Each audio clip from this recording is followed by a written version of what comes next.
Hello friend, कैसे हैं? उम्मीद करते हैं अच्छे होंगे। तो आज हम लोग देख रहे हैं कोशिका विज्ञान के अभ्यास प्रश्न।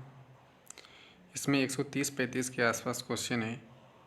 सारे एक ही क्लास में देखने का प्रयास करेंगे। तो आइए देखते हैं क्वेश्चन नंबर 1। क्वेश्चन नंबर 1 है आपका, निम्नलिखित कथनों पर विचार कीजिए। तो इसमें क्या है कि कोशिका जीव विज्ञान की रचनात्मक एवं क्रियात्मक इकाई है। ये बात सही है कि ये जो है कोशिका विज्ञान में ये कोशिका जीवों की जो क्रियात्मक और संरचनात्मक इकाई ये सही है। कोशिका के अभाव में सजीव के शरीर का निर्माण संभव नहीं है, बात ये भी सही है। अब कोशिका नहीं रहेगा तो ये कोई भी जीव नहीं बनेगा या कोई भी सजीव नहीं बनेगा, यानी किसी भी प्रकार का अंग ही नहीं बनेगा। जब अंग नहीं बनेगा तो शरीर नहीं बनेगा, तो सजीव नहीं बनेगा। तो इसका ऑप्शन क्या हो जाएगा? 1 और 2 दोनों सही है, यानी कि सी नंबर ऑप्शन सही हो जाएगा। चलिए क्वेश्चन नंबर 2। कोशिका के किस भाग को सम्मिलित रूप से साइटोसोम कहा जाता है? तो किस रूप को कहा जाता है साइटोसोम? तो कोशिका झिल्ली, कोशिका झिल्ली, कोशिका द्रव एवं कोशिकांग, ये जो है सारे ये सब को इसमें सही होगा। ये कोशिका झिल्ली, कोशिका द्रव, कोशिकांग, ये सभी जो है कोशिका के सम्मिलित रूप में साइटोसोम में होता है। लेकिन साइटोसोम में जो होता है केंद्रक नहीं होता है, केंद्रक नहीं होगा साइटोसोम में, ये ध्यान में रखना है। तो क्वेश्चन है कि साइटोसोम के अंतर्गत निम्नलिखित में से कौन सा शामिल नहीं है? तो अभी जस्ट बताए कौन सा शामिल नहीं है, तो केंद्रक शामिल नहीं होगा। ठीक है, चलिए क्वेश्चन नंबर 4 में कोशिका का द्रव में स्थित जीवित रचनाएं जिसमें बढ़ने तथा विभाजन की क्षमता होती है उसे क्या कहते हैं? तो उसको क्या कहते हैं? ऑर्गेनोडाइन कहते हैं। क्या बोलते हैं? ऑर्गेनोडाइस। क्या बोलते हैं? ऑर्गेनोडाइस। निम्नलिखित में से कौन सी कोशिका रचना ऑर्गेनोडाइस नहीं है? तो यही नहीं बोल रहा है, तो इसमें जो है ये कौन सा है? ऑर्गेनोडाइस नहीं है। तो इसमें साइटोसोम होता है, राइबोसोम भी होता है, माइक्रोट्यूब्यूल भी होता है, इसमें राजधानी नहीं होता है। तो क्या नहीं होता है? तो राजधानी। तो इसका आंसर क्या हो जाएगा? राजधानी जो है ऑर्गेनोडाइस में नहीं होता है। चलिए निम्नलिखित में से कौन सा एक सही नहीं है, यानी कि गलत पूछ रहा है कौन सा है? तो इसमें देखिए कोशिका का आकार एवं आकृति उसके कार्य के अनुरूप होता है, बात सही है। उसके कार्य के अनुरूप जैसे देख लीजिए कि शरीर की यदि बात करते हैं तो जैसे किडनी का कार्य अलग है, ठीक है, हृदय का कार्य अलग है। आप देख रहे हैं नेत्र, आँख का कार्य अलग है। तो ये क्या है? अलग अलग प्रकार की कोशिकाओं से बना हुआ है और अलग अलग कोशिका से बना है। अगर अलग अलग इसका क्या है? आकृति है, और आकृति जिस प्रकार से उसका कार्य भी उसी प्रकार से है। तो इसका ये नंबर तो सही था। और आगे इसमें देखते हैं ऑप्शन आपका है कोशिका की संख्या जीव के शरीर के आकार पर निर्भर करता है। ये भी बात सही है कि जितना बड़ा अधिक शरीर होगा उसमें उतना अधिक संख्या में कोशिका पाई जाएगी। जैसे यदि एक बरगद की पेड़ की बात करें, एक बरगद के पेड़ में जो होगा, एक बरगद का पेड़ की बात करते हैं यानी वयस्क बरगद के पेड़ में, और एक यदि गुलाब के पौधे का बात करें और ये भी वयस्क गुलाब का पौधा है, तो दोनों में से अधिक कोशिका किस में होगा? तो ये बरगद के पेड़ में होगा, क्योंकि इसका आकार भी अधिक है। आकार और आकृति पर जो ये क्या करता है? कोशिका निर्भर करता है। जो जितना अधिक बड़ा मोटा होगा जिसके तुलना में उसमें अधिक उतना भी कोशिका पाई जाएगी। चलिए अलग अलग रचना और अलग अलग कार्य करने वाली कोशिका का समूह को ऊतक कहते हैं। नहीं, यही बात गलत होगा। ये जो है अलग अलग, ये जो है ना अलग अलग रचना और अलग अलग कार्य करने वाले कोशिका को के समूह को ऊतक नहीं कहते हैं। यानी एक ही प्रकार की कोशिका जब होगा, यानी एक प्रकार का एक कोशिका होगा और वो एक ही प्रकार के कार्य करेंगे तो उसको ऊतक बोलेंगे। अलग अलग कार्य करने वाला लेकिन एक ही प्रकार के यदि हो तो वो ऊतक कहलाएगा। तो इसमें देखिए अलग अलग आकार की कोशिका अलग अलग आकार के होते, तो ये भी सही है। तो इसका ऑप्शन क्या हो जाएगा, सी नंबर हो जाएगा। क्वेश्चन के अकॉर्डिंग कि उनमें से कौन सा गलत है, तो सी नंबर गलत है। चलिए, तरल मोजाइक मॉडल के संबंध में निम्नलिखित कथनों पर विचार कीजिए। तो ये तरल मोजाइक मॉडल देखते हैं, इसमें क्या है। तरल मोजाइक मॉडल में कहता है यह मॉडल कोशिका के संरचना को बताता है। ये सही बात है कि कोशिका का संरचना किस प्रकार से तरल मॉडल मोजाइक में जो है इन्होंने बताया था। फिर ये मॉडल 1972 में सिंगर और निकोलसन ने प्रस्तुत किया था। ये भी सही है। सिंगर और निकोलसन ने कब 1972 में ये तरल मोजाइक मॉडल को प्रस्तुत किया था। इस मॉडल के अनुसार कोशिका झिल्ली की संरचना में दो फास्फोलिपिड अणु के परत के बीच बीच में गोलाकार प्रोटीन पाए जाते हैं। तो ये बात सही है। देखिए, ये जो फास्फोलिपिड की बात किया, ये फास्फोलिपिड की बात करता है। ये कोशिका झिल्ली है और इस कोशिका झिल्ली में इस प्रकार से संरचना ये बना होता है, इस प्रकार से संरचना बना होता है। और ये संरचना की इसके बीच बीच में प्रोटीन पाया जाता है। क्या पाया जाता है, इसके बीच बीच में प्रोटीन पाया जाता है। तो इसमें से सभी हो जाएगा, ऑप्शन सही होगा इसका। चलिए, कोशिका का कौन सा भाग माइक्रो बिलाइंस यानी सिलिया तथा फ्लैजिला जैसी संरचना का निर्माण करती है। तो ये कोशिका झिल्ली जो है, कोशिका झिल्ली इसका निर्माण करता है, माइक्रोबिलाइन, सिलिया और फ्लैजिला जैसी संरचना। देखिए, परासरण की क्रिया किसके द्वारा होता है, तो परासरण की क्रिया जो होता है वो किसके द्वारा, तो कोशिका झिल्ली के द्वारा। और परासरण की बात करें तो यानी एक स्थान से दूसरे स्थान पे फैल जाना। जैसे देखिए, कोशिका झिल्ली जो होता है अर्धपारगम झिल्ली होता है। यदि यह कोशिका है और इस कोशिका में अधिक मात्रा में यदि कोशिका के अंदर जल या किसी द्रव पदार्थ की संख्या बढ़ गया तो वो क्या कर देगा, बाहर की ओर निकाल देगा। या इस कोशिका के अंदर जलों की संख्या कम है तो उसको अंदर की ओर डाल देगा। इसलिए बोलते हैं परासरण। यानी परासरण ये बाहर भी निकाल सकता है, अंदर भी अवशोषित कर सकता है। तो इसका आंसर होगा कोशिका झिल्ली। कोशिका अंगक राइबोसोम के संबंध में कौन सा एक सही नहीं है यानी गलत है। ये कौन सा गलत है, ये गलत पूछ रहा है कि कौन सा गलत है। तो देखिए, राइबोसोम दो प्रकार के होते हैं, बात सही है। और जिसमें 70S और 80S होता है, ये भी सही है। 70S वाले को बोलते हैं कि प्रोकैरियोटिक और 80S वाले को बोलते हैं यूकैरियोटिक। और 70S का सब यूनिट जो होता है वो होता है 30 और 50। और 80S का होता है 60 और 40। इसका सब यूनिट है 60 और 40। तो देखिए, 70S राइबोसोम प्रोकैरियोटिक जिसमें दो सब यूनिट है 30S और 50S, ये भी सही है। चलिए आगे देखते हैं इसका क्वेश्चन का और ऑप्शन होगा। 80S राइबोसोम यूकैरियोटिक होते हैं तथा इसके भी दो सब यूनिट होते हैं 40 और 80। ये भी अभी जस्ट बताइए, ये भी सही होगा।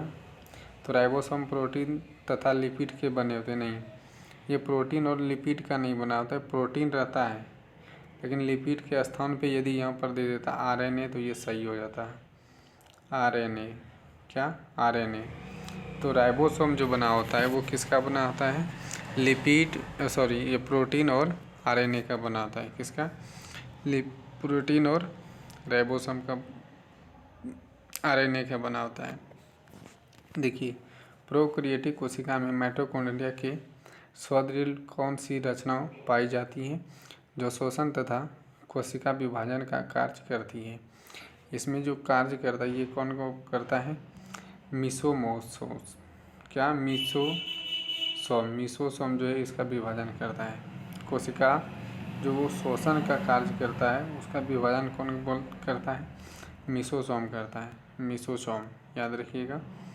चलिए, कोशिका के अंदर ग्लाइकोलिपिड व ग्लाइकोप्रोटीन निर्माण का सक्रिय स्थल कौन है, ये जो है कौन सा है। तो ये जो आपका इसी में आंसर देखिए यहाँ पे दिया है, लिपिड और ग्लाइकोप्रोटीन, तो कौन जी होगा? क्या होगा?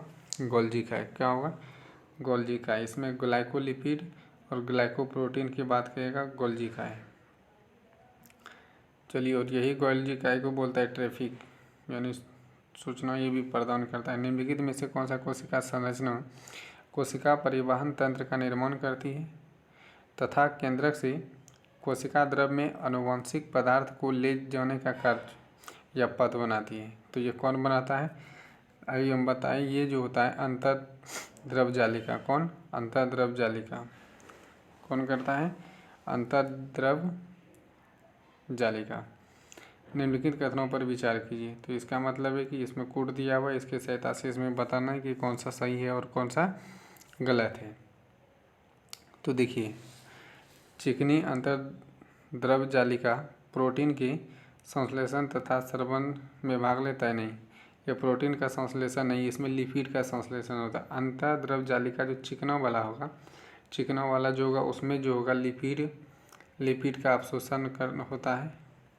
और खुरदुरी अंतर्द्रव जालिका में लिपिड स्टोरॉन नहीं, स्टोरॉन का नहीं होता, इसमें प्रोटीन का होता है। लिपिड और प्रोटीन का होता है।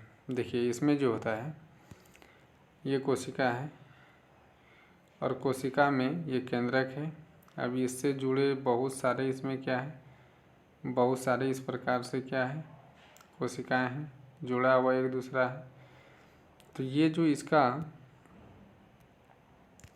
जिस पर कि ये ऊपर पे इस प्रकार से ये होगा लाइसोसोम, ये खुरदुरी होगा और इसको बोलते खुरदुरी अंतर्द्रव जालिका। और जिस पर ये नहीं रहेगा लाइसोसोम का ये ऊपर पे, तो वो जो होगा चिकनी होगा। वो क्या होगा? चिकनी अंतर्द्रव। और ये चिकनी वाला जो है प्रोटीन का संश्लेषण नहीं करता है, ये लिपिड का संश्लेषण करता है। और ये खुरदुरी लिपिड का नहीं करता है, ये प्रोटीन का करता है। ठीक है, तो इस प्रकार से इसमें दोनों गलत है। तो ना तो एक होगा सही, ना तो दो होगा, ना तो एक ना तो दो। चलिए, आगे क्वेश्चन है आपका, कोशिका का अचल संपत्ति किसे कहा जाता है? तो अचल संपत्ति, कोशिका का अचल संपत्ति जो कहा जाएगा उसको बोलेंगे न्यूक्लिक अम्ल। किसको? न्यूक्लिक अम्ल को कोशिका का अचल संपत्ति कहा जाता है। निम्नलिखित कथनों पर विचार कीजिए। तो देखिए, माइटोकॉन्ड्रिया कोशिका में पाए जाने वाले सबसे बड़ा अंगक है।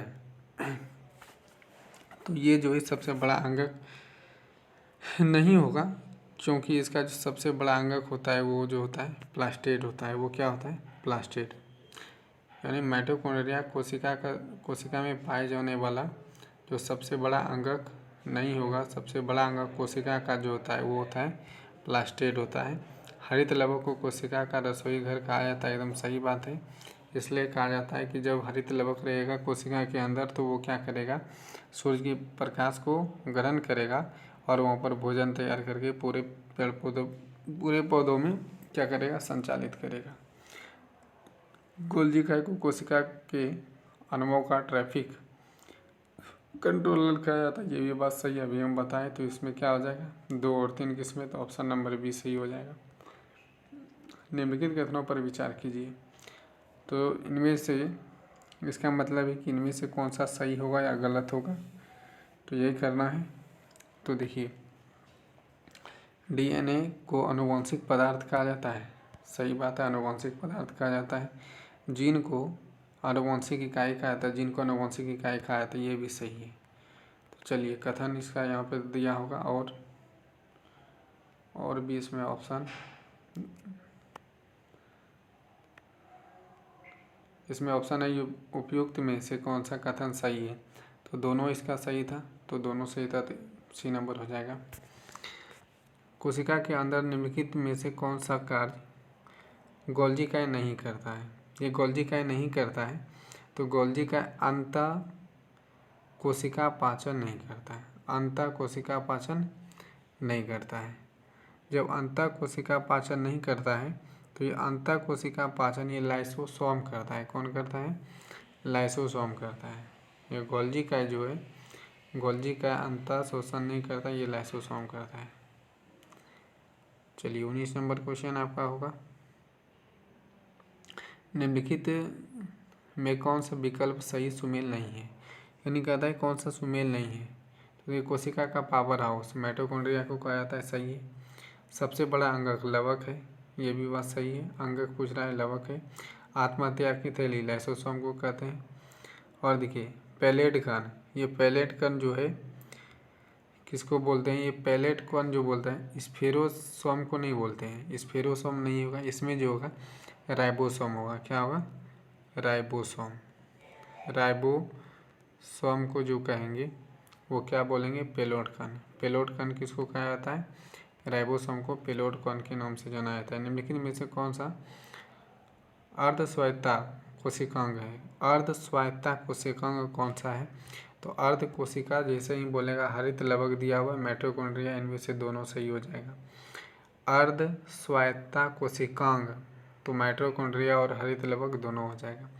प्रोकैरियोटिक कोशिका में किस कोशिका अंगक का अभाव होता है, तो इसमें देख लीजिए किसका अभाव होता है, अभाव की जैसे ही बात करेगा।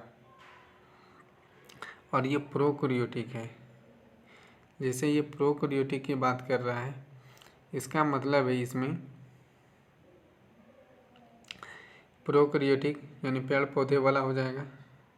तो उसमें गोल्जी का भी नहीं हुआ। ये जंतु कोशिका में माइटोकॉन्ड्रिया, जंतु कोशिका में अंतर्द्रव जालिका, जंतु कोशिका में ये हरित लवक जो होता है ये किस में होता है, ये पेड़ पौधों में होता है। तो ये पेड़ पौधों में होता है। और डीएनए, सॉरी ये इसमें जो है और ऑप्शन दिया होगा, इसका मतलब है अच्छा कोड की सहायता से इसमें चुनना है। तो इसमें देखिए हरित लवक होगा, अंगक का अभाव पाया जाता है यानी नहीं पाया जाता है, तो ये 4 नंबर नहीं होगा। और इसके अलावा इसमें सब जो है नहीं पाया जाता, यानी 4 नंबर जो है पाया जाता है, यानी हरित लवक प्रोकैरियोटिक में पाया जाता है। और इसके अलावे इसमें गोल्जी का है, माइटोकॉन्ड्रिया, अंतर डीएनए, ये सब जो नहीं पाया, तो कौन सा होगा ऑप्शन 1 2 3 5, 1 2 3 5, 1 2 सी नंबर, ये किसका कौन सा हो जाएगा सही, ये जो हो जाएगा आपका सी नंबर सही हो जाएगा। क्योंकि प्रोकैरियोटिक और यूकैरियोटिक में होता है जंतु कोशिकाओं के लिए होता है, तो जंतु कोशिका में माइटोकॉन्ड्रिया, गोल्जी काय, केंद्रक, डीएनए, अंतर्द्रव जालिका ये सारे पाया जाता है, कोशिका झिल्ली। लेकिन प्रोकैरियोटिक की बात करें तो हरित लवक, वर्णक, और उसमें यदि बात करते हैं प्रोकैरियोटिक में तो कोशिका भित्ति पाया जाता है, लेकिन कोशिका झिल्ली नहीं पाया जाएगा, अंतर्द्रव जालिका नहीं पाया जाएगा, माइटोकॉन्ड्रिया नहीं पाया जाएगा, गोल्जी काय नहीं पाया जाएगा, डीएनए नहीं पाया जाएगा, केंद्रक भी नहीं पाया जाएगा। ठीक है, तो इसके बाद एक क्वेश्चन आपका, निम्नलिखित में से कौन सी रचनाएं पादप कोशिका में पाए जाती हैं परंतु कोशिका में नहीं। तो आप देख पा रहे हैं इसमें स्पष्ट किया है कि कौन सा जो है पादप कोशिका में पाए जाते हैं लेकिन जंतु कोशिका में नहीं पाया जाता है। तो देखिए लवक पाया जाता है, अभी जस्ट बताए, कोशिका भित्ति पाया जाता है, बड़ी रिक्तकाएँ पाया जाता है, यानी सभी हो जाएगा। और यदि कोशिका झिल्ली के अंतर्गत यदि बात करें तो बहुत छोटे छोटे उसमें क्या होता है, रिक्त होता है, खाली होता है। लेकिन कोशिका भित्ति की यदि बात करते हैं यानी प्रोकैरियोटिक की बात करते तो उसमें बड़े बड़े गोल गोल क्या होता है कि गैप रहता है, बड़ी रिक्तकाएँ पाई जाती हैं। चलिए क्वेश्चन है आपका 23, निम्नलिखित में से कौन सी रचना जंतु कोशिका में पाया जाता है परंतु पौधों की कोशिका में नहीं, यानी जंतु में पाया जाता है और पौधों में नहीं पाया जाता है। तो जंतु में आप जानते हैं क्या पाया जाता है, तो ये कोशिका झिल्ली पाया जाता है, लेकिन इस किस में नहीं पाया जाता है, पादप में नहीं पाया जाता है। चलिए देखिए इसमें क्या होगा, अच्छा जंतु में पाया जाता है परंतु कोशिका, पौधों में नहीं, सॉरी पौधों में नहीं की बात कर रहा है। जंतु में पाया जाता है, माइटोकॉन्ड्रिया पाया जाता है, लाइसोसोम पाया जाता है, कोशिका झिल्ली पाया जाता है, लेकिन सेंट्रोसोम जो है पौधों में नहीं पाया जाता है। पौधों में सेंट्रोसोम नहीं पाया जाता है। क्वेश्चन पे थोड़ा सा टर्मोलॉजी उल्टा था कि किस में नहीं, यानी पौधों में क्या नहीं पाया जाता है, सेंट्रोसोम नहीं पाया जाता है। ठीक है, और उसमें पाया जाता है। देखिए कोशिका सिद्धांत किसने प्रस्तुत किया था? कोशिका सिद्धांत प्रस्तुत किया है स्लाइडे एवं सोन ने। किसने? स्लाइडे एवं सोन ने किया है। चलिए 25 नंबर क्वेश्चन है, कोशिका सिद्धांत के अनुसार कोशिका विभाजन में मुख्य सुदृढ़ीकर्ता की भूमिका कौन निभाता है? तो ये आपका कौन निभाता है? तो केंद्रक निभाता है। कौन निभाता है? तो ये केंद्रक निभाता है। यानी कोशिका सिद्धांत के अनुसार कोशिका विभाजन, जो भी कोशिका है, ये कोशिका एक कोशिका से दूसरे कोशिका में टूटना हो तो ये किसका विभाजन होगा? ये केंद्रक का विभाजन। यानी केंद्र टूट जाएगा तो ये क्या होगा? अलग कोशिका बन जाएगा, ये अलग कोशिका का निर्माण कर लेगा। तो केंद्रक क्या करता है? इसमें सहायता करता है। क्वेश्चन नंबर 26 है आपका कि निम्नलिखित में से कौन सा कोशिका अंगक से लाइसोसोम बनता है? तो लाइसोसोम को बनने के लिए आपको गोल्जी काय का होना जरूरी होता है। किसका? गोल्जी काय का होना जरूरी होता है। तो इसमें क्या आ जाएगा? गोल्जी काय। निम्नलिखित में से कौन सा कोशिका अंगक अपने डीएनए में उपस्थित जीन को सम्मिलित करते हुए उसके स्वयं के प्रोटीन का संश्लेषण करता है? तो स्वयं का प्रोटीन का संश्लेषण जो करेगा माइटोकॉन्ड्रिया, हरित लवक, ये दोनों करेगा। किसका करेगा? माइटोकॉन्ड्रिया और हरित लवक जो है दोनों ये सम्मिलित रहता है। तो आगे क्वेश्चन देखिए, निम्नलिखित कथनों पर विचार कीजिए। इसका मतलब नीचे कथन दिया होगा, बोलता है इसमें से सही कौन सा है? तो सही की बात करते हैं, देखते हैं। ऐसी कोशिका जिसमें केंद्रक झिल्ली नहीं होती है एवं वास्तविक केंद्रक नहीं होती है उसे प्रोकैरियोटिक। बात सही है कि जिसमें केंद्रक भी नहीं होता है, केंद्रक झिल्ली नहीं होता है और वास्तविक केंद्रक भी नहीं होता है, उसको प्रोकैरियोटिक बोलते हैं। पेड़ पौधे का बोलते हैं पादप कोशिका इसको बोलेंगे, या कोशिका भित्ति वाला, ठीक है। वैसे कोशिका जिसमें केंद्रक पूर्ण रूप से पाया जाता है, विकसित रहता है, झिल्ली से घिरा होता है, इसको यूकैरियोटिक। ये भी बात सही है आपका। चलिए, तो इसमें एक और दो दोनों सही हो जाएगा, तो इसका ऑप्शन नंबर सी सही हो जाएगा। 29 नंबर, निम्नलिखित में से कौन सा कोशिका अंगक अपने आकृति को तुरंत परिस्थितियों के अनुसार बदल देता है? तो ये जो बदलाव जो होता है वो बदलने वाला काम कौन करता है? ये माइटोकॉन्ड्रिया। इसका आकार कोई निश्चित नहीं होता, ये जो क्या करता है? चेंज करते रहता है माइटोकॉन्ड्रिया। मनुष्य के शरीर में तंत्रिका कोशिका होती है, तो किस प्रकार का होता है कि ये बड़ी कोशिका होती है। मनुष्य के शरीर में जो है सबसे बड़ी कोशिका पाई जाती है, जिसको न्यूरॉन बोलते हैं। मनुष्य के शरीर में सबसे बड़ी कोशिका क्या होगा? न्यूरॉन हो जाएगा। एक आप लोग बताइएगा कि सबसे छोटी कोशिका वाला जो है अंगक कौन सा है? तो आप कमेंट करके बताइएगा। एक प्रारूपीय कोशिका के अंतर्गत है, यानी एक प्रारूपीय कोशिका के अंतर्गत जो है वो कौन आता है? तो केवल साइटोसोम नहीं होता है।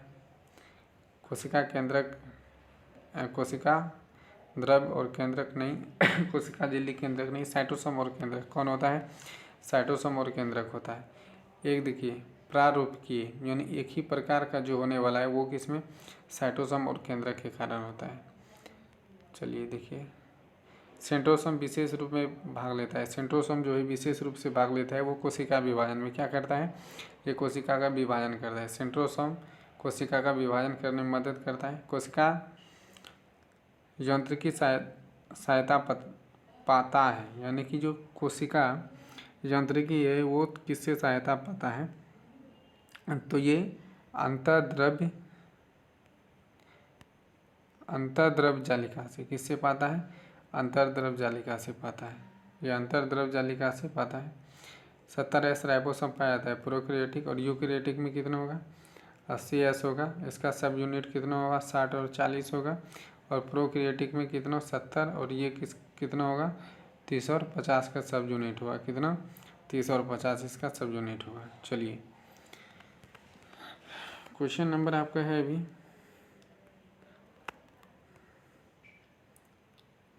35 नंबर क्वेश्चन। 35 नंबर क्वेश्चन है, रंगीन लवक को कहा जाता है। रंगीन लवक को क्या कहता है? क्रोमोप्लास्ट कहा जाता है। क्या कहा जाता है? क्रोमोप्लास्ट कहा जाता है। ग्रेनम पाया जाता है। ग्रेनम जो पाया जाता है वो कहाँ पाया जाता है? ग्रेनम जो है क्लोरोप्लास्ट में पाया जाता है। ग्रेनम नहीं होगा तो क्या होगा? रंगीन नहीं होगा। प्लाज्मा झिल्ली को बनाता है, यानी कि प्लाज्मा झिल्ली किसका बना होता है? इसका कहने का मतलब ये प्लाज्मा झिल्ली किसका बनाता होता है? तो ल्यूकोप्लास्ट, किसका? ल्यूकोप्लास्ट। ल्यूकोप्रोटीन का बना था, ल्यूकोप्रोटीन का बना था, यानी लिपिड और प्रोटीन। ल्यूकोप्रोटीन या ल्यूकोप्लास्ट रहेगा, तो इसमें ल्यूकोप्लास्ट का मतलब है लिपिड और प्रोटीन। ये लिपिड और प्रोटीन से बना होता है प्लाज्मा झिल्ली। चलिए, प्रोटीन संश्लेषण के संबंध में संबंधित है। तो ये प्रोटीन का संश्लेषण जो करता है वो कौन करता है? राइबोसोम करता है। कौन करता है? राइबोसोम करता है। तो क्रोमोसोम के अंतिम सिरा को क्या कहते हैं? देखिए, क्रोमोसोम के अंतिम सिरा को क्या कहते हैं? उसको बोलते हैं टेलोमियर। क्या बोलते हैं? टेलोमियर। क्या बोलते हैं? टेलोमियर। कोशिका केंद्रक झिल्ली एवं माइटोकॉन्ड्रिया नहीं होता है। ये कोशिका के यदि भाग करें, इसमें जो होता है केंद्रक और माइटोकॉन्ड्रिया नहीं पाया जाता है। इसका मतलब कि इसमें जो है शुक्राणु पाया जाता है, स्पंज कोशिका, प्रोटोजोआ पाया, लेकिन बैक्टीरिया नहीं पाया जाता है। लेकिन बैक्टीरिया के स्थान पे यदि कहा जाए प्रोटिस्टा प्रकार के या प्रोट्रिए की हो जगह, तो वो भी सही हो जाता है। तो इसका ऑप्शन क्या होगा? ये बैक्टीरिया होगा। देखिए, अंतर्द्रव जालिका केंद्रक है। अंतर्द्रव जालिका केंद्रक जो है किस प्रकार का है? तो ये प्रकाश का संश्लेषण यानी प्रोटीन का संश्लेषण करता है। जिस प्रकार से हरित लवक प्रकाश का संश्लेषण करता है, उसी तरह अंतर्द्रव जालिका जो है वो प्रोटीन का संश्लेषण करता है। निम्नलिखित किसकी अनुपस्थिति में पादप कोशिका जंतु कोशिका से भिन्न। देखिए, किसका अनुपस्थिति यहाँ पे दिया हुआ, किसका अनुपस्थिति, यानी कि उसमें नहीं पाया जाता है। तो जब नहीं पाया जाता है, सेंट्रॉल जो है नहीं पाया जाता है, जिसके कारण से कोशिका जंतु कोशिका से भिन्न होता है। यानी पादप कोशिका जंतु कोशिका से भिन्न होता है, क्योंकि जंतु कोशिका में सेंट्रॉल पाया जाता है, पादप में सेंट्रॉल नहीं पाया जाता है। ठीक है। देखिए, लाइसोसोम में जमा रहता है। तो लाइसोसोम में जो जमा रहता है वो क्या रहता है? जमा आपका पाचन एंजाइम जमा रहता है। पाचन एंजाइम जमा रहता है लाइसोसोम में। माइटोकॉन्ड्रिया का दीवार बनाता है। तो माइटोकॉन्ड्रिया का जो दीवार जो बना होता है वो किसका बना रहता है? ल्यूकोप्रोटीन का बनाता है। किसका? ल्यूकोप्रोटीन। चलिए आगे, माइटोकॉन्ड्रिया संबंधित है वो किससे? एटीपी से। एटीपी निर्माण करता है। क्या करता है? एटीपी निर्माण करता है। यानी कि इसमें भोजन को क्या करता है? बनाकर संचित करता है, इसलिए बोलते हैं एटीपी का निर्माण करता है। देखिए, पॉलीसोम किस? राइबोसोम और एमआरएन का बना होता है। किसका? राइबोसोम और एमआरएनए का बना होता है। जीवित कोशिका के भीतर ऊर्जा स्रोत, यानी जीवित कोशिका के अंदर जो होता है वो किस में होता है? माइटोकॉन्ड्रिया में। जीवित कोशिका का मतलब हुआ माइटोकॉन्ड्रिया के अंदर ऊर्जा का स्रोत होता है। देखिए, तरल मोजाइक मॉडल मत को प्रस्तुत किया था, किसने किया था? तो ये तो अभी सिंगर और निकोलसन ने। किसने? तरल मोजाइक सिंगर और निकोलसन ने किया था। 48 तक हुआ है। चलिए, और इसके बाद एक क्वेश्चन आपका 49 नंबर, कोशिका भित्ति पाई जाती है। तो ये कोशिका भित्ति जो पाया जाता है तो ये पादप कोशिका में पाया जाता है, और ये पादप कोशिका में पाया जाता है। लेकिन कोशिका झिल्ली क्या होगा? जंतु कोशिका में होगा। और वर्निक लवक का मुख्य कार्य क्या है? और वर्निक लवक का मुख्य कार्य खाद्य पदार्थ का संचयन करना। खाद्य पदार्थ का संचयन करना। चलिए, पुरकेंजी ने कोशिका संरचना के किस भाग की खोज की थी? तो पुरकेंजी ने जो किया था खोज, वो किसका खोज किया था? तो कोशिका द्रव। किसका खोज किया था? कोशिका द्रव। तो कोशिका द्रव का खोज किसने किया था? पुरकेंजी ने कोशिका द्रव की खोज की है। देखिए, जीव द्रव सम्मिलित रूप से बने होते हैं। जीव द्रव जो सम्मिलित रूप से बना होता है वो किसका बना होता है? तो कोशिका द्रव और केंद्रक से बना होता है। किसका? कोशिका द्रव। जीव द्रव सम्मिलित रूप से किसका बना होता है? कोशिका द्रव और केंद्रक का बना होता है। कोशिका झिल्ली किसका बनाता है? तो कोशिका झिल्ली जो आपका बनाता है लिपिड और प्रोटीन का बनाता है। लिपिड और प्रोटीन। कोशिका झिल्ली किसका बनाता है? लिपिड और प्रोटीन का बना होता है। चलिए, पौधों की कोशिका को संरचनात्मक दृढ़ता प्रदान करता है। तो इस पौधे को जो है संरचना कौन प्रदान करता है, तो वो आपका सेल्यूलोज। कौन प्रदान करता है, सेल्यूलोज। और सेल्यूलोज क्या करता है, ये कोशिका है, इस कोशिका को संरचना प्रदान करता है, संरचना बनाकर इस कोशिका को रखता है। और यही कोशिका के कारण क्या होता है कि संरचना और क्रियात्मक दोनों इकाई होता है। तो पौधे की कोशिका को किसने संरचना बनाया, सेल्यूलोज के द्वारा बनाता है। झिल्ली युक्त कोशिकाओं में पाए जाते हैं। तो झिल्ली युक्त कोशिका में क्या यूकैरियोटिक पाया जाता है, झिल्ली युक्त है तो यूकैरियोटिक, और भित्ति युक्त है तो वो प्रोकैरियोटिक।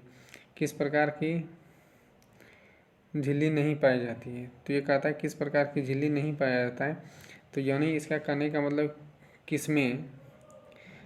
किसमें झिल्ली नहीं पाया जाता है।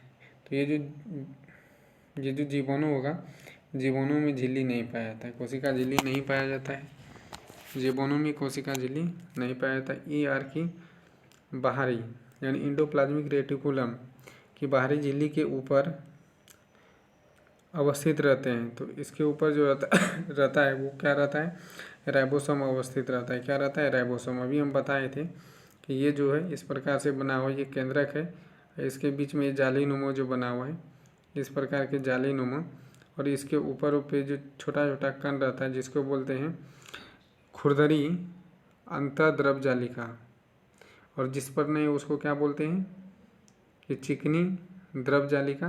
तो ये जो ऊपर पे है ना, इसी को बोलते हैं राइबोसोम। तो यार इसी को बोलता है कि इंडिकोलम, ये यही है इंडिकोलम रेटिकुलम, इंडोप्लाज्मिक रेटिकुलम यही है। और इसके ऊपर ये जो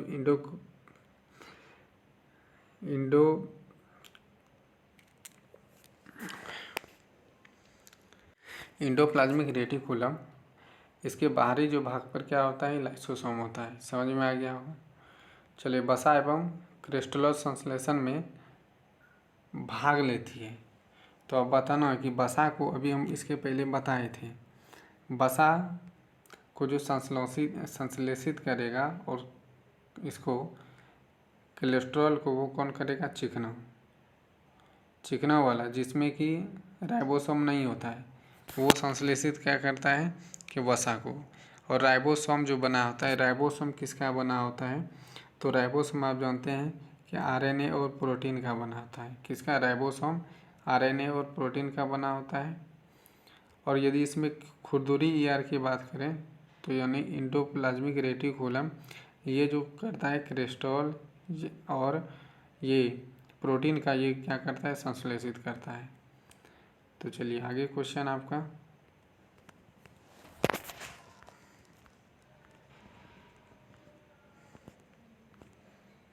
आगे क्वेश्चन नंबर 60 है। पहले गोल्जी उपकरण नहीं पाए जाते। तो ये गोल्जी उपकरण जो है, इसमें कहता है कि गोल्जी उपकरण में नहीं पाया जाता है। तो क्या नहीं पाया जाता है, तो जिसमें गोल्जी उपकरण प्रोकैरियोटिक नहीं पाया जाएगा, लाल रुधिर कणिका नहीं पाएगा, नील हरित शैवाल नहीं, इनमें से सभी हो जाएगा। क्या होगा, इनमें से सभी हो जाएगा। ठीक है। तो देखिए, समांतर नलिकाओं या सिस्टर्नी के समूह से बनी संरचना है। तो ये किसका बना संरचना है, तो ये गोल्जी उपकरण का बना हुआ है। किसका बना है, गोल्जी उपकरण का बना हुआ है। निम्नलिखित कोशिकाओं में से कौन सा इंडोप्लाज्मिक रेटिकुलम संश्लेषित पदार्थ का संचय, रूपांतरण तथा पैकिंग कर कोशिका के अंदर और बाहर भेजता है। तो ये किसको अंदर और बाहर भेजता है, तो हम बताए थे गोल्जी उपकरण ऐसा है जो कि किसी को अंदर और बाहर भेजता है, जो कि ट्रैफिक का काम करता है। लाइसोसोम को सर्वप्रथम किसने देखा था, तो लाइसोसोम को सर्वप्रथम देखने वाला वैज्ञानिक कौन है, तो ये डी डुबे। ये कौन है, डी डुबे, जिसने कि लाइसोसोम को पहली बार देखा था। देखिए, जीवाणु एवं वायरस से रक्षा करने वाला कोशिकांग है, यानी जीवाणु से और वायरस से रक्षा जो करता है वो कौन करता है रक्षा, तो आपका लाइसोसोम। कौन करता है, लाइसोसोम। और लाइसोसोम के द्वारा ही बनता है क्या, लाइसोसोम जिस पर रहेगा वो क्या बन जाएगा, खुरदुरी अंतर्द्रव जालिका। चलिए देखिए, क्रिस्टली कहाँ पाए जाते हैं, तो ये क्रिस्टल जो पाया जाता है वो किस पर पाया जाता है, तो क्रिस्टली माइटोकॉन्ड्रिया पर पाया जाता है। कहाँ पर, क्रिस्टली वो माइटोकॉन्ड्रिया पर पाया जाता है। चलिए, शोषण से संबंधित एंजाइम मौजूद रहते हैं। शोषण से संबंधित एंजाइम जो मौजूद रहता है वो किसमें रहता है? तो माइटोकॉन्ड्रिया गुहा मैट्रिक्स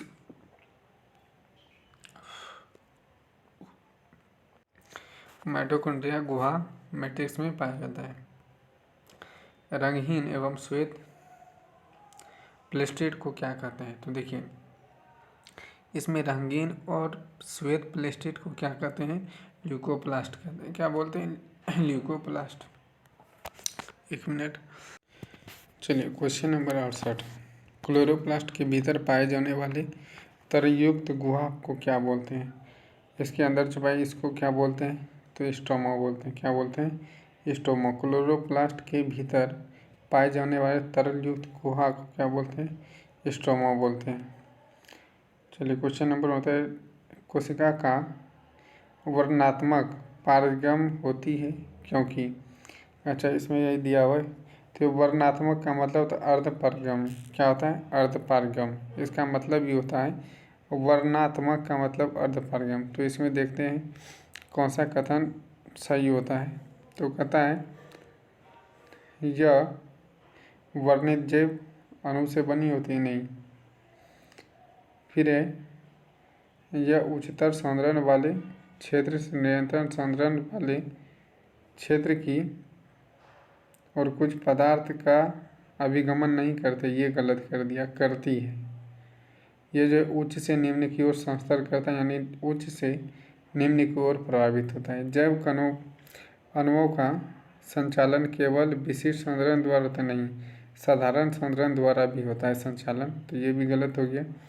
तो आपका जो ऑप्शन हो जाएगा डी नंबर, तो अब सही ही होगा, क्योंकि यह कोशिका अणु के अंदर और बाहर और संचालित कोशिका में होने देती है, जबकि अन्य अणु के संचालन को रोक देता है। बात सही है। तो डी नंबर क्या हो जाएगा? इसका सही हो जाएगा। चलिए, क्वेश्चन नंबर 70 क्या है? न्यूक्लियम के बाहर डीएनए कहाँ मिलता है? तो ये कहाँ मिलता है आपका बाहर? तो ये जो आपका बाहर मिलता है माइटोकॉन्ड्रिया में। कहाँ मिलता है? तो ये माइटोकॉन्ड्रिया में। देखिए, इसका आंसर हो जाएगा ये माइटोकॉन्ड्रिया। और जो है माइटोकॉन्ड्रिया के अलावे यदि बात करते हैं तो कहाँ? हरित लवक। इसके अलावे कहाँ? हरित लवक में।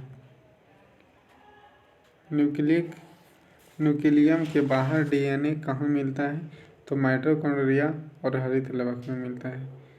चलिए, 71 नंबर क्वेश्चन, निम्नलिखित पोषकों में कौन सा एक पौधे की कोशिका भित्ति का एक संरचनात्मक घटक है? एक संरचनात्मक घटक है, तो वो क्या है? कैल्शियम। कौन होगा? कैल्शियम हो जाएगा। निम्नलिखित कोशिका अंगकों में कौन सा एक अर्धपारगम है? यानी अर्धपारगम की बात कर रहा है।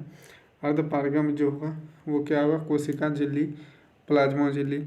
और देखिए, इसमें ये कोशिका झिल्ली का दूसरा नाम है कि प्लाज्मा झिल्ली। तो इसमें ऑप्शन ए एंड बी दोनों हो जाएगा। ए एंड बी दोनों हो जाएगा इसका सही। इसी का कोशिका झिल्ली का ही दूसरा नाम क्या है? प्लाज्मा झिल्ली। ठीक है। चलिए, कोशिका के बारे में निम्नलिखित कथन में सही नहीं है, यानी कौन सा गलत है? तो गलत देखिए कौन सा है, गलत चुनना है। तो इसका पहला ए नंबर ऑप्शन है, कोशिका के आकार और आमान विशिष्ट कार्य से संबंधित है। ये बात सही है। कुछ कोशिका के बदलते आकार हैं, यानी बदलते रहते हैं। बात सही है। प्रत्येक कोशिका में निस्पंदन की अपनी क्षमता, तो ये भी सही है। सभी देह ऊतक में एक ही प्रकार की कोशिका विद्यमानते नहीं। देह ऊतक की बात कर रहा है, यानी अलग अलग व्यक्तियों में अलग अलग अंगों में अलग अलग प्रकार के ऊतक का बना होता है। तो इसमें सभी प्रकार का ये नहीं होगा। तो इसका ऑप्शन नंबर डी नंबर सही हो जाएगा। गलत पूछ रहा था। चलिए, निम्नलिखित में से सबसे छोटी कोशिका सबसे छोटी कोशिका जो होगा वो आपका हो जाएगा माइक्रोप्लाज्म। क्या होगा? माइक्रोप्लाज्म। छोटी कोशिका माइक्रोप्लाज्म। कोशिका व आणविक जीव विज्ञान के केंद्र कहाँ स्थापित हुए? हैदराबाद में। कहाँ स्थापित किया गया या कहाँ स्थित है? हैदराबाद में। कोशिका का जीवित अंश जीव द्रव कहलाता है। यह किससे बना होता है? ये किससे बना होता है? तो कोशिका द्रव केंद्रक, कोशिका केंद्रक और अन्य कोशिकाओं से बना होता है। क्वेश्चन नंबर 77 क्या हो गया भाई? एक मिनट।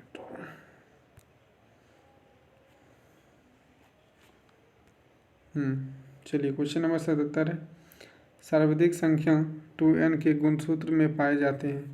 तो ये 2n की बात कर रहा है, यानी कि ये 2 गुना जितना का होगा उसका 2 गुना होगा। तो ओपियोग्लोसेस किसका होगा? ओपियोग्लोसेस का क्या होगा? ये 2n होगा।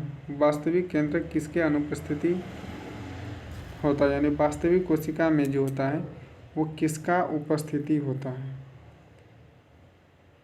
अनुपस्थिति होता है, यानी कौन उसमें नहीं पाया जाता है? तो उसमें जीवाणु नहीं पाते, यानी जीवाणु में वास्तविक कोशिका नहीं पाया जाता है। कहने का मतलब है वास्तविक केंद्रक यूकेरियोटिक की बात कर दिया, और जीवाणु जो है यूकेरियोटिक में भी नहीं आता है, प्रोकैरियोटिक में नहीं आता है। ये अलग प्रकार के जीव हैं। चलिए, इलेक्ट्रॉन सूक्ष्मदर्शी की खोज किसने किया था? तो ये इलेक्ट्रॉन सूक्ष्मदर्शी का खोज किया, तभी ये सारे अच्छे तरीक़ा से कोशिका का पूरी तरीक़ा से पता लगा किस प्रकार से कोशिका है, किस तरह कार्य करता है, कोशिका से अंग बनता है, किस प्रकार से होता है। ये जो है नॉल और रस्क ने किया था।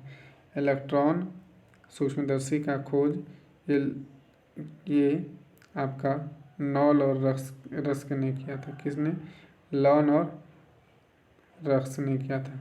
देखिए, अंतः प्रद्रव जाल यानी ईआर तो हो गया। इंडोप्लाज्म रेटिकुलम की खोज ये किसने किया था? तो ये पोर्टर ने किया था। किसने किया था? ये पोर्टर ने किया था। गुणसूत्र शब्द का प्रतिपादन किसने किया था? तो ये गुणसूत्र शब्द का प्रतिपादन जो किया था वाल्डेयर ने। किसने? तो ये वाल्डेयर ने किया था। कोशिका को एक निश्चित रूप प्रदान करती है, यानी कोशिका को एक निश्चित रूप किसने कौन प्रदान करता है? तो कोशिका झिल्ली। कौन करता है?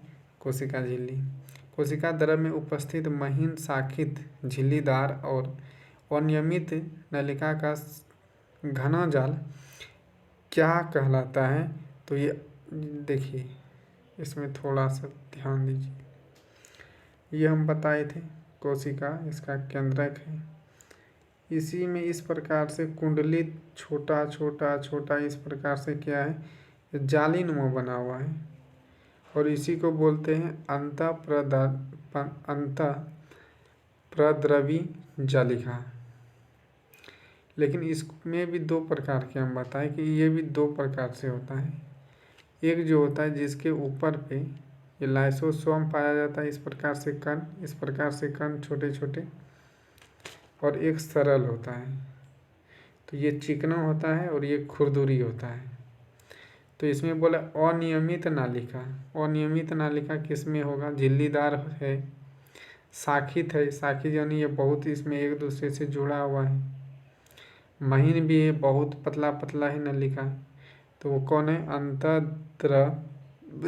अंतःद्रव जालिका इसका आंसर होगा। प्रोटीन निर्माण का सक्रिय स्थान है। प्रोटीन निर्माण का सक्रिय स्थान यानी प्रोटीन कहाँ पर अवशोषित होता है या बनता है? तो राइबोसोम में। कहाँ? राइबोसोम में अवशोषित होता है प्रोटीन कहाँ अवशोषित होता है? राइबोसोम में। चलिए, इसके बाद एक कौन सा कोशिकांग केवल पादप कोशिका में पाया जाता है? केवल पादप कोशिका में पाया जाता है। इसके अलावे वो जंतु कोशिका में नहीं पाया जाता है। तो आपको बताए थे कोशिका भित्ति, लवक, रिक्तिका, यानी बहुत बड़ा बड़ा रिक्त मतलब खाली, ये बहुत बड़ा बड़ा छिद्र किस में होता है? ये कोशिका भित्ति में होता है। तो ये उपयुक्त में से सभी हो जाएगा। देखिए, कोशिका शोषण का सक्रिय स्थल यानी कि कोशिका शोषण का सक्रिय स्थल यानी कोशिका का शोषण जो करता है वो कहाँ से वो शोषण करता है, शोषण की क्रिया माइटोकॉन्ड्रिया से करता है। अवर्णित लवक मुख्यतः पाए जाते हैं, अवर्णित लवक मुख्यतः पाए जाते हैं तो जड़ की कोशिका में। कहाँ पाया जाता है? ये जड़ों की कोशिका में। आपको बता दें इसको जो बांटा है, एक है वर्णित, एक है अवर्णित, एक है हरित लवक। हरित लवक जो होगा वो पत्तियों में होगा, और जो जड़ों में होगा उसमें अवर्णित होगा। और वर्ण की यदि बात करें, वर्णिक लवक वो फूल में होगा, फूल के अलावा फल में होगा, वो वर्णिक होगा। फूल और फल में जो होता है, जो लाल पीला कलर जो देख रहे हैं वो वर्णिक लवक है, वो फूल में होगा, बीजांड में होगा। और अवर्णिक जड़ में होगा। जैसे हम लोग बात करते हैं गाजर, आलू, प्याज, वो तना है लेकिन वो मिट्टी के अंदर, जो मिट्टी के अंदर है उसमें अवर्णिक जो पत्ती में भोजन बनाता है, कलर रहता है, वो क्या होगा? हरित लवक होगा। जो और जो फूल का रंग जो अलग अलग होता है, फल का रंग अलग अलग होता है, वो क्या होगा? वर्णिक होगा। समझ में आ गया होगा। तो नीचे क्वेश्चन है, फूल और बीज में विभिन्न प्रकार के आकर्षण रंग प्रदान करता है। ये फूल और बीज में आकर्षण रंग जो प्रदान करता है वो कौन करता है? तो क्रोमोप्लास्ट। कौन करता है? क्रोमोप्लास्ट। पत्ती को हरा रंग प्रदान करता है, और पत्ती को हरा रंग कौन प्रदान करेगा? तो क्रोमोप्लास्ट। कौन करेगा? क्लोरोप्लास्ट। देखिए, फूल और बीज कहेगा तो क्रोमोप्लास्ट, पत्ती कहेगा तो क्लोरोप्लास्ट। ठीक है। कोशिका के आत्महत्या की थैली किसको कहते हैं? ये कई बार करा दिए। ये लाइसोसोम को कहते हैं। लाइसोसोम में पाए जाने वाले वह एंजाइम जिनमें द्रव को घुला देने या नष्ट कर देने की क्षमता होती है, उसको जो है क्या कहते हैं? तो उसको आप जानते हैं हाइड्रोलिसाइड एंजाइम। क्या? हाइड्रोलिसाइटिक एंजाइम, हाइड्रोलाइसेटिक एंजाइम जो लाइसोसोम में पाया जाता है। और वो ऐसा एंजाइम है जो किसी भी जीव द्रव को वो क्या करता है? गला देता है या नष्ट कर देता है। उसको हाइड्रोलाइट एंजाइम कहते हैं। उसको क्या बोलते हैं? हाइड्रोलाइट एंजाइम कहते हैं। चलिए, क्वेश्चन नंबर आपका 92 है। पादप कोशिका का सबसे बाहरी आवरण क्या कहलाता है? तो कोशिका भित्ति कहलाता है। क्या कहलाता है? कोशिका भित्ति। कोशिका में प्रोटीन संश्लेषण कहाँ होता है? तो आप जानते हैं राइबोसोम में। कोशिका में प्रोटीन का संश्लेषण राइबोसोम में। निम्नलिखित में से कौन सा सबसे बड़ा कोशिकांग है? तो वो सबसे बड़ा कोशिकांग कौन सा है? ये प्लास्टिड हो। कोई क्या है? प्लास्टिड। इसमें प्लास्टिक लिखा गया है, इसमें होगा प्लास्टिड। क्या होगा? प्लास्टिड। कोशिका का ऊर्जागिरी किसको कहा जाता है? तो माइटोकॉन्ड्रिया को कहा जाता है। किसको? माइटोकॉन्ड्रिया को कोशिका का पावर हाउस कहा जाता है। यदि माइटोकॉन्ड्रिया काम करना बंद कर दे, यानी भूख हड़ताल कर दे, तो कोशिका में कौन सा कार्य नहीं होगा? तो कोशिका में आप जान रहे, यदि ये अपना भूख हड़ताल कर दिया कोशिका, तो उसमें शोषण का कार्य नहीं होगा। जब शोषण का कार्य नहीं होगा तो वो क्या ऑक्सीजन को क्या नहीं करेगा? न तो बाहर छोड़ेगा, न तो वो ग्रहण करेगा। तो इसका आंसर क्या आ जाएगा? भोजन का ऑक्सीकरण नहीं हो पाना। कोशिका में राइबोसोम की अनुपस्थिति में कौन सा कार्य संपादित नहीं होता है? यानी कोशिका में क्या होता है? कोशिका में राइबोसोम उपस्थित नहीं रहेगा तो कौन सा कार्य नहीं हो पाएगा? तो प्रोटीन का संश्लेषण नहीं होगा। राइबोसोम की उपस्थिति में ही प्रोटीन का संश्लेषण होता है।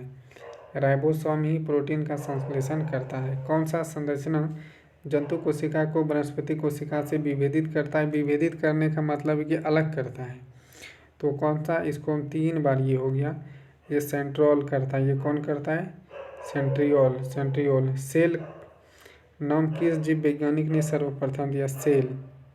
इसका मतलब जान रहे कि सेल कोशिका को, आप लोग बताइएगा ये कोशिका की खोज किसने किया? तो आप लोग जानते हैं कोशिका की खोज किसने किया?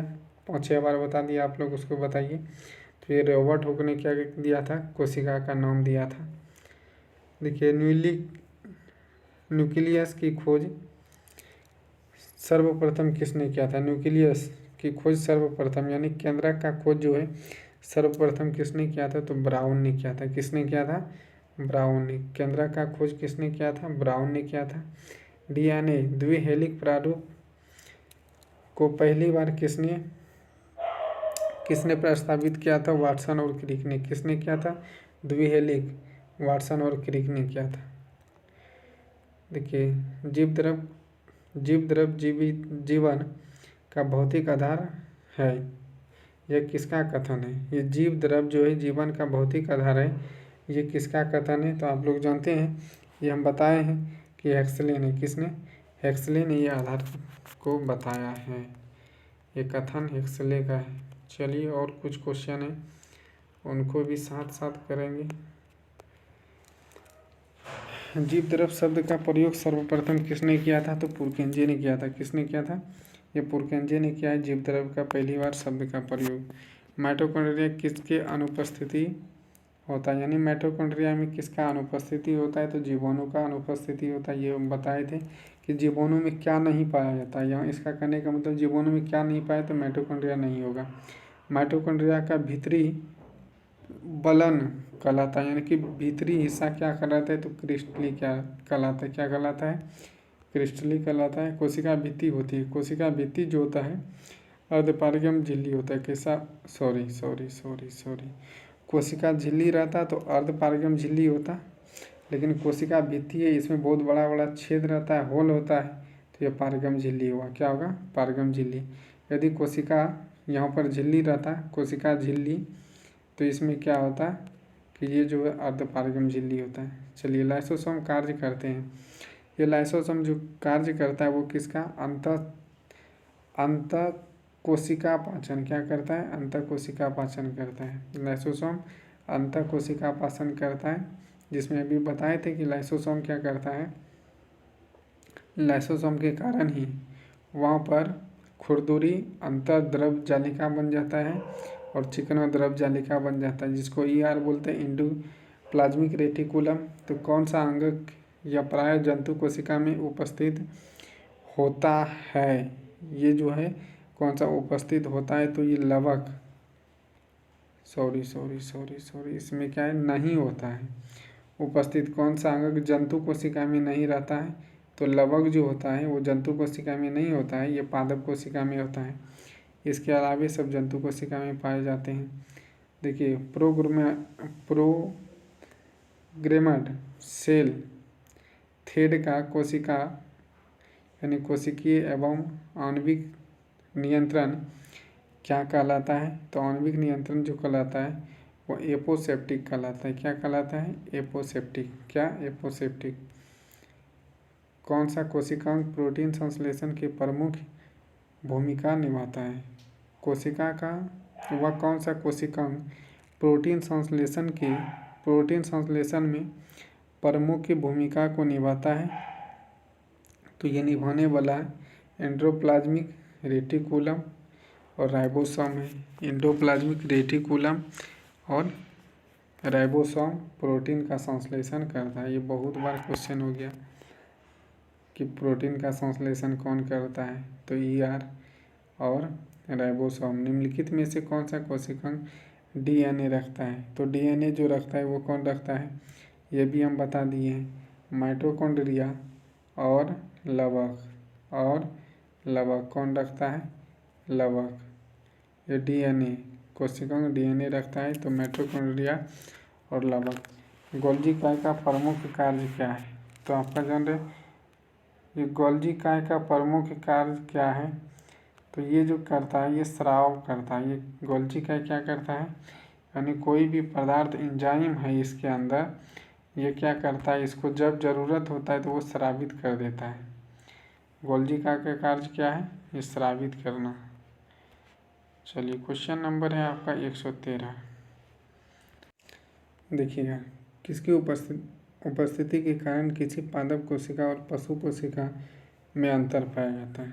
तो देखिए, किसके कारण? ये क्लोरोप्लास्ट, ये किस केवल और केवल पादप में होता है।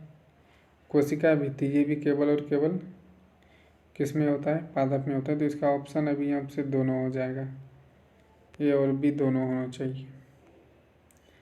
निम्नलिखित में से किसने यह मूल अवधारणा प्रस्तुत की थी कि सभी जीव कोशिका के बने होते हैं।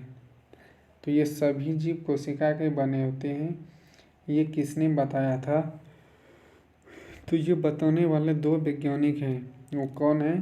स्लाइडेन और स्वान है।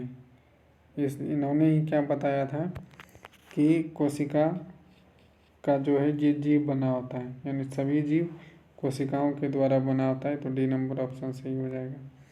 80% से अधिक सेल कोशिका में पाए जाने वाले पदार्थ क्या है? तो वो जल है। क्या है? जल है। और ये बात भी ध्यान में रखिए कि 80% जो है रक्त में भी पाया जाता है जल। 80% रक्त में भी जल पाया जाता है। देखिए पराशरण की परिभाषा क्या है? पराशरण की परिभाषा, पराशरण का परिभाषा है कि अर्धपारगम कला से क्या होता है? कम सांद्रित। इसका अर्धपारगम क्या है? पराशरण है ना। तो हम बताए थे यदि ये क्या है? कोशिका है और इस कोशिका को किसी टब में रख दो तो इसमें यदि जल की मात्रा कम होगा तो ये क्या करेगा? अवशोषित कर लेगा। यदि इसमें जल भरा हुआ है और इस कोशिका में अत्यधिक मात्रा में जल भर जाए या द्रव भर जाए, उसको बाहर निकाल दीजिए, तो जो ये अपनी पुनः अवस्था में आ जाएगा, यानी इसमें जो भी अधिकांश मात्रा में जल या द्रव को अवशोषित किया उसको क्या कर देगा? बाहर कर देगा। तो ये जो होगा आपका क्या होगा? अर्धपारगम कला से होकर कम से अधिक की सांद्रण में जाता है, यानी कम इसमें रहेगा तो अधिक शोषण कर लेगा, यदि अधिक रहेगा तो ये क्या करेगा? बाहर निकाल देगा। देखिए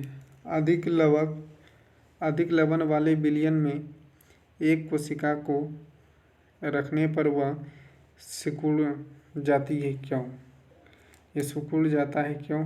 अभी हम बताएं जस्ट कि ये क्या होता है? जल बाहर की ओर क्या होता है? निष्कासित हो जाता है। जल बाहर की ओर क्या होगा?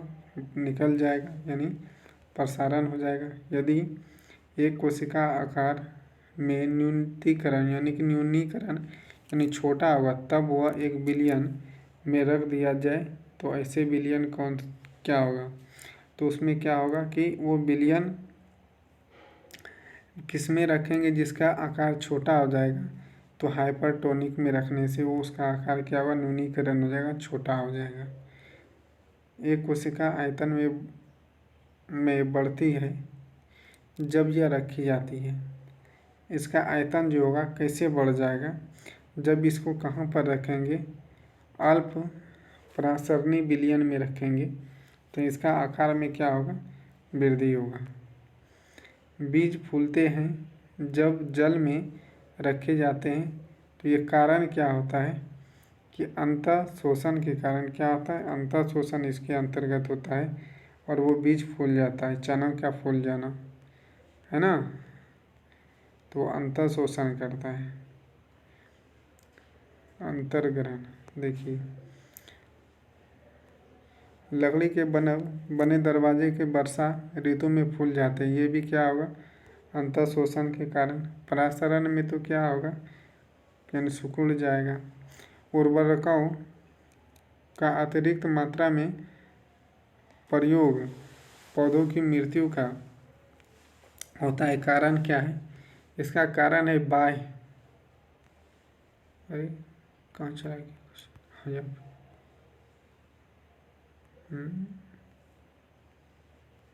चलिए क्वेश्चन यहाँ है। इसका क्या होता है? बाह्य परासरण के कारण क्या होता है? इसका उर्वरक अधिक हो जाता है, यानी बाह्य शरण होता है, बाह्य परासरण, जिसके कारण से इसका मृत्यु हो जाता है पौधों का। केंद्रक के विभाजन को क्या कहते हैं? तो केंद्रक के विभाजन को कैरियोकिनेसिस क्या बोलते हैं? कैरियोकिनेसिस कहते हैं। कैरियोकिनेसिस। शरीर के वृद्धि एवं मरम्मत हेतु कौन सा कोशिका विभाजन उत्तरदायी है? शरीर का मरम्मत हेतु ये जो है समसूत्री विभाजन है। समसूत्री विभाजन। केशेरुकों के विरसन में शुक्राणु का निर्माण होता है, तो इसमें जो निर्माण होता है केवल क्या मोसोसिस क्या होता है, मीसोसिस, या इसको बोलते हैं मियोसिस, क्या मियोसिस या मीसोसिस बोलते हैं। माइटोसिस में सबसे ज़्यादा समय में पूर्ण होने वाली अवस्था, सबसे अधिक समय में पूर्ण होने वाली अवस्था जो है ना, ये क्या है, प्रोफेज। पहले स्थान पर आता है एनाफेज, फिर होता है मेटोफेज, फिर होता है ये टेलोफेज, तब फिर सबसे लास्ट में प्रोफेज बनता है।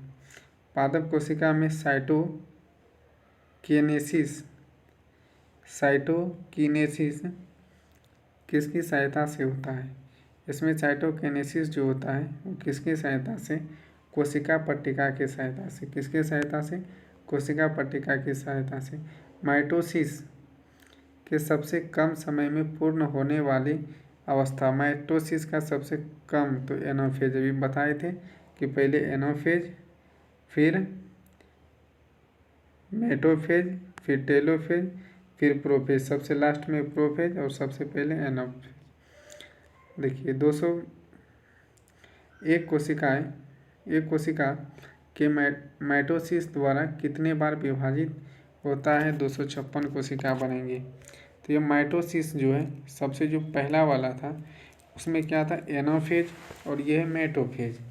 तो मेटोफेज कितने बार टूटता है? 1 से 2, 2 से 4, 4 से 6, 6 से 4 से 8, 8 से 16, 16 से 32, और 32 से हो गया 64, और 64 से हो जाएगा आपका 64, 8, 128, और 128 से हो जाएगा 256। देख लीजिए कितना बार टूटा, 1, 2, 3, 4, 5, 6, 7, और यहाँ से भी 32 से यहाँ आया 1, 8, तो ये कितने बार टूटा है? 8 बार। तो इसका आंसर क्या हो जाएगा? 8 हो जाएगा, क्योंकि इसमें डबल हो जाता है। क्या हो जाता है? डबल हो जाता है। चलिए ज़्यादा क्वेश्चन नहीं, और 2, 4, 5 क्वेश्चन है, इसको देख लीजिए जल्दी से। क्रॉसिंग ओवर की घटना किस कोशिका विभाजन में होता है? क्रॉसिंग ओवर जो होता है वो किस में? अर्धसूत्री में होता है। क्रॉसिंग, जिसमें मटर का पौधे को लिया था, क्रॉस कराया था, और उसमें लंबे और बौने प्रकार के पौधे बने थे, उसी को बोलते हैं क्रॉसिंग ओवर। ये किस में होता है? अर्धसूत्री विभाजन में होता है। देखिए पारगति किस अवस्था में होता है? पारगति किस अवस्था में होता है? तो पैक्टिन में होता है। किस में होता है? पैक्टिन में होता है। 200 शुक्राणु बनने के लिए कितनी बार मिसोसिस द्वारा कोशिका विभाजन होगा? तो 200 बनने के लिए कितना बार? तो ये 50, और ये मियोसिस की है बात, ये मियोसिस में ये 50 बार टूटेगा। देखिए टेलोफेज की विपरीत अवस्था होती है। ये टेलोफेज का जो विपरीत होगा वो क्या होगा? प्रोफेज होगा। क्या होगा? प्रोफेज। टेलोफेज का प्रोफेज होगा। माइटोसिस में सेंट्रोमियर किस अवस्था में विभाजित होता है? तो किस अवस्था में? फिर एनाफेज में। किस में? एनाफेज में। माइटोसिस में सेंट्रोमियर की अवस्था जो होता है उसमें किस में? एनाफेज में होता है। एनाफेज में। चलिए कहते हैं निम्नलिखित कथनों पर विचार कीजिए। तो विचार करना है, समसूत्री विभाजन में कोशिका केवल एक बार विभाजित होता है, जिसको क्रोमोसोम भी एक बार विभाजित होता है। ये भी बात सही है, एक ही बार होता है। अर्धसूत्री विभाजन में कोशिका 2 बार विभाजित होती है, तो क्रोमोसोम भी 2 बार टूटता है। ये भी सही है। समसूत्री में एक बार यदि कोशिका टूटेगा तो क्रोमोसोम भी एक बार टूटेगा। अर्धसूत्री में क्या होता है कि 2 बार विभाजित होगा तो उसका क्रोमोसोम भी 2 बार विभाजित होगा। तो इसका आंसर जो होगा वो कौन सा सही हो जाएगा? तो दोनों सही हो जाएगा। इधर चल गया, अरे बुआ, चलो आ गया। तो ये दोनों सही। निम्नलिखित में किस कोशिकांग संरचना की खोज फाउंटेन के द्वारा किया गया था? तो फाउंटेन के द्वारा जो किया गया था खोज वो केंद्रिका का किया गया था। खोज किसका? केंद्रिका का। आज का ये लास्ट क्वेश्चन है। प्राणी के जीवन इतिहास में समसूत्री विभाजन का कार्य निम्नलिखित है। तो इसमें जो है दिया हुआ है सब देखिए। एक कोशिका जीव में प्रजनन एक कोशिका में होता है, बहुकोशिकीय में वृद्धि होता है, ये भी बात है। क्षतिग्रस्त ऊतक की मरम्मत भी होता है, सही बात है। उपयोग में सभी। तो आज का सेशन कैसा लगा आप लोग कमेंट करके ज़रूर बताइएगा। कोशिका से संबंधित जितने भी प्रश्न थे सारे प्रश्नों का डिस्कशन कर दिए। इसके बाद आपका जो होगा सेकेंड चैप्टर टिश्यू है, ऊतक है, उसको आप लोग देखते रहिए और इस चैनल से आप बने रहिए। तो धन्यवाद, आज के लिए इतना ही। आप लोग ज़्यादा से ज़्यादा शेयर कीजिए अपने फ्रेंडों के साथ और चैनल को सब्सक्राइब कीजिए।